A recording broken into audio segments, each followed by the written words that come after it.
Hi guys, welcome to crick chat with Venkatesh. ఈ మధ్యకాలంలో క్రికెటర్స్తో పాటు కోచ్లు కూడా న్యూస్లో ఉంటున్నారు, బాగా హైలైట్ అవుతున్నారు. అయితే ప్రజెంట్ కోచ్ గురించి నేను మాట్లాడట్లేదు. ఒకానొక డార్క్ పీరియడ్లో మనకి కోచ్గా ఉన్న గ్రెగ్ చాపల్ సంబంధించిన ఒక ఇన్సిడెంట్ని వీరేంద్ర సెహ్వాగ్ స్వయంగా రివీల్ చేశాడు. ఈరోజు ఆ న్యూస్ చక్కర్లు కొడుతుంది, మీరు కూడా చూసే ఉంటారు. అదేంటంటే గ్రెగ్ చాపల్ ఇండియా కోచ్గా ఉన్నప్పుడు సెహ్వాగ్ అతను ఆల్మోస్ట్ కొట్టుకోపోయారు. They almost came to blows. అప్పుడు కెప్టెన్గా ఉన్న ద్రావిడ్ వాళ్ళిద్దరిని విడదీయాల్సి వచ్చింది. అంత ఇన్సిడెంట్ ఒకటి జరిగింది గతంలో, మనం విన్న ఇన్సిడెంట్. అయితే సెహ్వాగ్ లాంటి ప్లేయర్ మీ టీంలో ఉంటే కోచ్లకి ఖచ్చితంగా బీపీ పెరుగుతుంది. చాలా శాంతంగా, చాలా మైల్డ్గా ఉండేవాళ్ళు కూడా చాలా వైలెంట్గా తయారయ్యే అవకాశం ఉంటుంది. అది గ్రెగ్ చాపల్ కంటే ముందు జాన్ రైట్ కోచ్గా ఉన్నప్పుడు జరిగిన ఒక ఇన్సిడెంట్ బట్టి మనకు అర్థం. జాన్ రైట్ చాలా మైల్డ్గా, చాలా కూల్గా ఉండే పర్సన్. కానీ అతను కూడా సెహ్వాగ్ విషయంలో బీబీ పెరిగి సెహ్వాగ్ని కాలర్ పుచ్చుకొని గోడకేసి కొట్టి ఒక చెంప దెబ్బ లేకపోతే ఒక పంచి ఇచ్చినట్టుగా మనకి వస్తుంది. యాక్చువల్గా ఎలా కొట్టడం అయితే చేశాడు, ఎలా కొట్టాడు, ఏం చేశాడని మనకి రకరకాల వెర్షన్స్ వచ్చినాయి. ఆ రెండు ఇన్సిడెంట్స్ గురించి వీడియోలో మాట్లాడుతున్నాం. చాలా ఇంట్రెస్టింగ్. అంటే కోచ్లు మందలిస్తారు, అది వేరే విషయం. కానీ కోచ్లు కొట్టడం ఏంటి, లేకపోతే కోచ్ అండ్ ప్లేయర్ కొట్టుకునే పరిస్థితి రావడం ఏంటి, ఇది చాలా ఆశ్చర్యంగా ఉంది. ముందుగా ఈరోజు కొత్త ఇన్సిడెంట్ గ్రెగ్ చాపల్ చెప్పుకుని ఆ తర్వాత జాన్ రైట్ దగ్గరికి వెళ్దాం. గ్రెగ్ చాపల్ ఇన్సిడెంట్ ఏంటంటే, మనం 2006లో వెస్టిండీస్ వెళ్ళాం టెస్ట్ సిరీస్ ఆడడానికి. Second test match Gros Island అనే దగ్గర జరుగుతుంది. ఆ సిరీస్లో అంతకుముందు కూడా Virender Sehwag short of runs. ఆ పీరియడ్లో గ్రెగ్ చాపల్ పీరియడ్లో అందరూ ఫామ్ కోల్పోయారు. సచిన్ ఏంటి, సెహ్వాగ్ ఏంటి, సౌరవ్ గంగూలీ, ప్రతి ఒక్కరు. సో వీరేంద్ర సెహ్వాగ్ పెద్దగా రన్స్ చేయట్లేదు. దాంతో గ్రెగ్ చాపల్ అన్నాడంట, నువ్వు you are not moving your feet. నువ్వు ఫీట్ మూమెంట్ లేకుండా, ఫుట్ వర్క్ లేకుండా ఆడితే నువ్వు రన్స్ చేయలేవు అన్నాడు. దాని సెహ్వాగ్ అన్నాడు, నేను ఇప్పటివరకు 6,000 రన్స్ చేశాను టెస్ట్ మ్యాచ్లో. నా యావరేజ్ 50 కంటే ఎక్కువ ఉంది.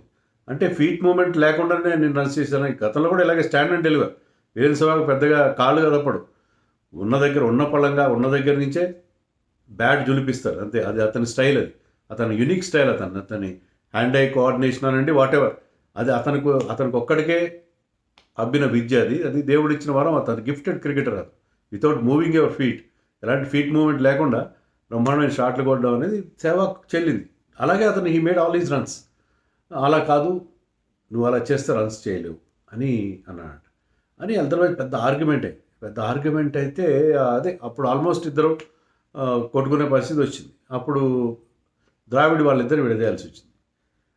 ఆ మ్యాచ్లో బ్యాటింగ్కి వెళ్తుంటే ఎవరైనా కోచ్ ఏం చేస్తాడు, ప్లేయర్ బ్యాటింగ్కి వెళ్తుంటే అతన్ని మోటివేట్ చేసి అతన్ని ఒక మంచి మాటలు, బెస్ట్ ఆఫ్ లక్ అనో ఏదో చెప్పి, నువ్వు చేస్తావు, ఈరోజు సెంచరీ చేస్తావని ఏదో మోటివేట్ చేసి పంపిస్తాడు.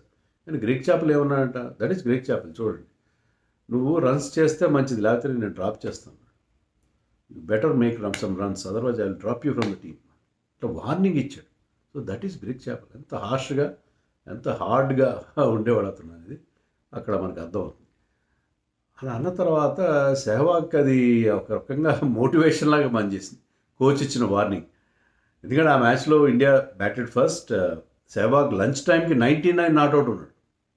So almost century before lunch చేశాడు. సో ఆ లంచ్ టైంలో లోపలికి వచ్చినప్పుడు కెప్టెన్ చెప్పాడు, నా దరిదాపులకి రావద్దని చెప్పి మీ కోచ్ని అని చెప్పాడు. అని చెప్పి ఆ మ్యాచ్లో ఈ వెంట టు మేక్ 180 రన్స్. పెద్ద ఇన్నింగ్స్ ఆడి చెప్పాడు, నా ఫీట్ మూమెంట్ లేకపోయినా నేను రన్స్ చేస్తాను, ఇలాగే ఆడతాను, ఇలాగే రన్స్ చేస్తాను అని చెప్పి కోచ్కి ఒక ప్రతి సవాలు విసిరాడు Sehwag. That is Virender Sehwag. And that bad was this man Greg Chappell. So అది గ్రెగ్ చాపల్ ఇన్సిడెంట్. ఇక జాన్ రైట్ ఇన్సిడెంట్ మరీ దారుణం. జాన్ రైట్ లాంటి వాడు సెహ్వాగ్ని కొట్టడం ఏంటి, కాలర్ పట్టుకుని లాగడం ఏంటి, ఇది ఎక్కడ జరిగిందంటే 2002లో నాట్వెస్ట్ ట్రోఫీ మనకు గుర్తుంటుంది కదా. దాంట్లో ఫైనల్లో యువరాజ్ సింగ్ కైఫ్ ఇన్నింగ్స్ అన్నీ మనకు బాగా గుర్తు. సౌరవ్ గంగూలీ గాల్లో చొక్కా ఊపడం లార్డ్స్ బాల్కనీలో. ఆ నాట్వెస్ట్ ట్రోఫీలో actually it was a triangular అనుకుంటా. శ్రీలంక కూడా ఉంది. శ్రీలంకతో మనం ఒక మ్యాచ్ ఆడాం ఓవల్. ఆ మ్యాచ్కి ముందు అప్పుడు మంచి ఫామ్లో ఉన్నాడు సెహ్వాగ్. సెహ్వాగ్‌కి కోచ్ ఏం చెప్పాడంటే, "జాన్ రైట్ నువ్వు జాగ్రత్తగా ఆడు, మరీ అలా సిల్లీ షాట్స్ కొట్టి ఔట్ అవ్వకు" అని చెప్పాడు. సో సెహ్వాగ్ వెళ్ళాడు, కానీ అతని స్టైల్ అంతే కదా! సెహ్వాగ్ వీరు ఈజ్ వీరు. వెళ్ళాడు, ఒక పిచ్చి షాట్ కొట్టి ఔట్ అయిపోయి వెనక్కొచ్చాడు. దాంతో బీపీ పెరిగిపోయింది మన జాన్ రైట్‌కి.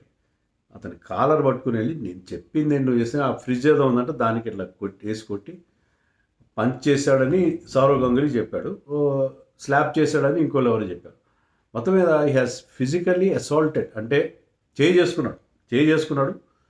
మరి గుద్దాడా లేకపోతే చెంప చెంప చెళ్ళు అనిపించడో మనకు తెలీదు. కాలర్ పట్టుకోవడం అన్నీ చేశాడు. అయితే ఈ ఇన్సిడెంట్ కెప్టెన్గా ఉన్న సౌరవ్ గంగూలీ చూడలేదు. ఎందుకంటే అతను బయట ఉన్నాడు, డ్రెస్సింగ్ రూమ్ బయట ఉన్నాడు, బయట నుంచి ఆ మ్యాచ్ చూస్తున్నాడు.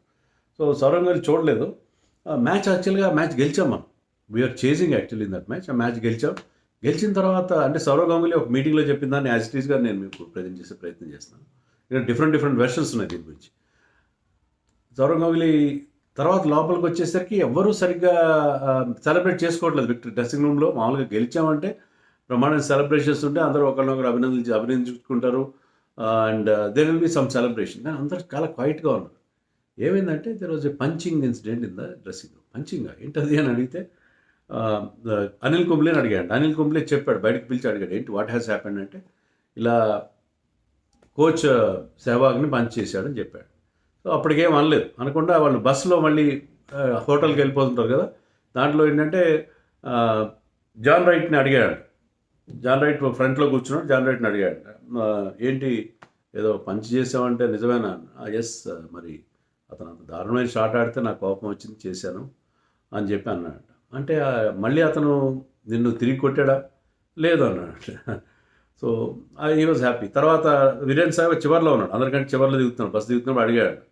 అడిగితే ఏంటి జాన్ రైట్ నిన్ను పంచ్ చేశానంట, నిజమేనా?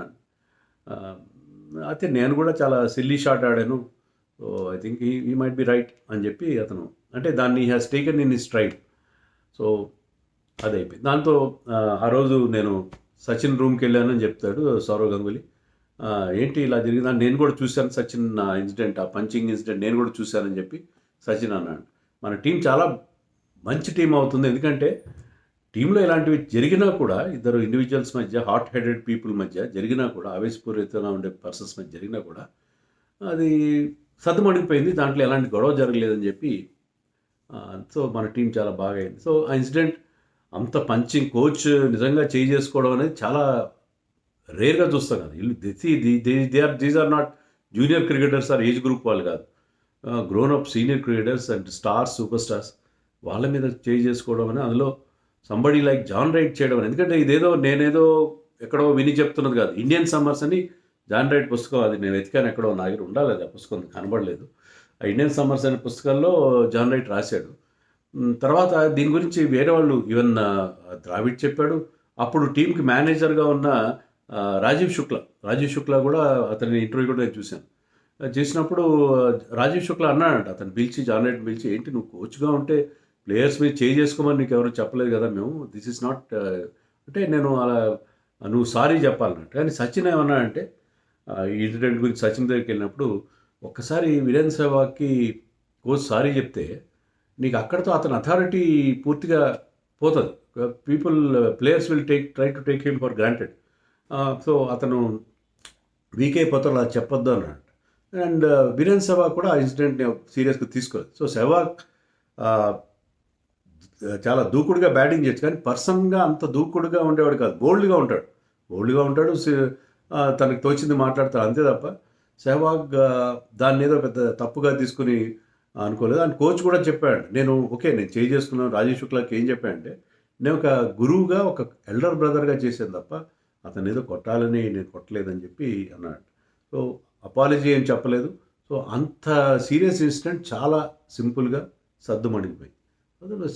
అప్పట్లో గంగూలీ ఉన్న టీం అలా అంత మంచి పాజిటివ్ వైబ్స్ ఉండేవి. అంటే కెప్టెన్ ఇచ్చిన మోటివేషన్ అనేది ఆ ఒక వాతావరణం అంత గొప్పగా ఉండేది. సో ఇంత సీరియస్ ఇన్సిడెంట్ జరిగి కూడా అలా అయింది. కానీ బాటమ్ లైన్ ఏంటంటే, దీని అంతటికి సెహ్వాగ్ ఏదో మిస్బిహేవ్ చేశాడు కదా. సెహ్వాగ్ కైండ్ ఆఫ్ బ్యాటింగ్ అనేది కెప్టెన్కి, కోచ్లకి అందరికీ కూడా బీపీ తెప్పించేది. ఎందుకంటే అతను అంత టాలెంటెడ్గా ఉండి, అంత బాగా ఉండి సెంచరీ దగ్గర 6 కొట్టడం, 200 దగ్గర 6 కొట్టడం, 300 దగ్గర ఎవరైనా 6 కొడతారు, 300 కూడా 6తో కంప్లీట్ చేయడం.